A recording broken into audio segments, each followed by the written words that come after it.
Alright guys, episod kali ni kita nak buat special sikit. Cara pemasangan untuk projek RP ke motor MVX guys.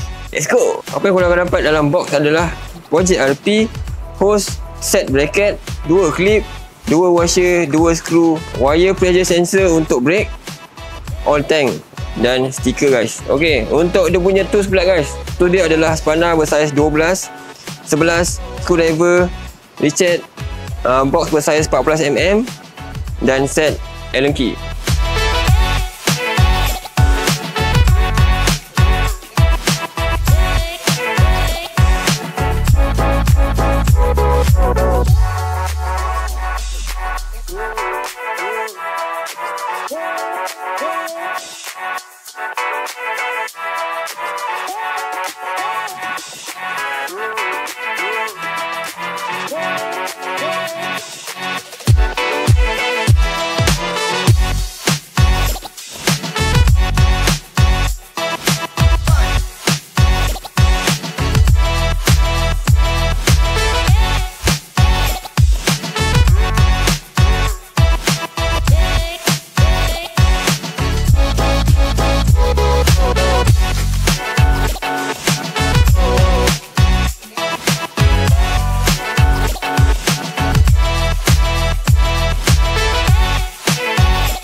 Alright guys, ni adalah cara nak setting projek RP guys. Yang pertama, korang kena ada Allen key bersaiz 4mm guys. Ok, jom kita tengok lebih dekat kan. Alright guys, yang pertama korang kena set kat mode race. Tapi sebelum tu kita nak test tayar dulu.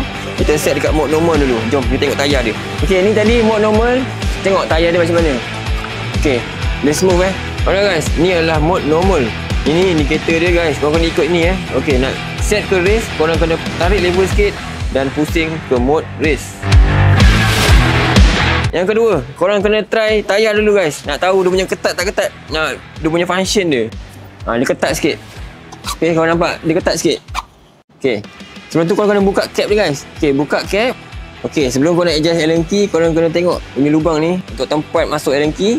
Dia kena betul-betul ngam-ngam kat lubang ni guys.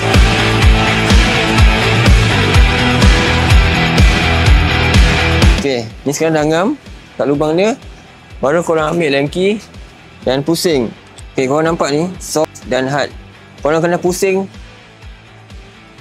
lawan jam. Macam ni guys. Pusing sini, pusing. Ni ke soft dan pusing ke sini adalah hard. Ok, sekarang ni kita nak selesaikan masalah race tadi. Ketat guys. Ok, ni sekarang kita pusing. Ok, dia masih lagi ketat lagi. So kita kena adjust dia punya Allen key tadi guys. Korang kena adjust Allen key tadi sampai dia punya tayar dia pusing smooth guys. Tadi kita nak selesaikan masalah race tadi ketat kan. So kita nak jadikan race tu jadi smooth Adjust balik ke normal ataupun kita nak adjust balik ke sport. So dia jadi smooth So race pun dia akan jadi smooth. Race normal pun jadi smooth juga. Dan pusing ke sini adalah hard. Ni jadi ketat lah. So ni pusing. Ni ke soft. Ni jadi smooth. Lepas Lepas korang dah setting ni tadi, korang kena tutup balik cap dia. Kalau korang dah tutup ni, korang kena adjust. Lepas tu ikut keselesaan korang guys. Okay, korang nak ke belakang sikit boleh. Korang nak panjang sikit pun boleh.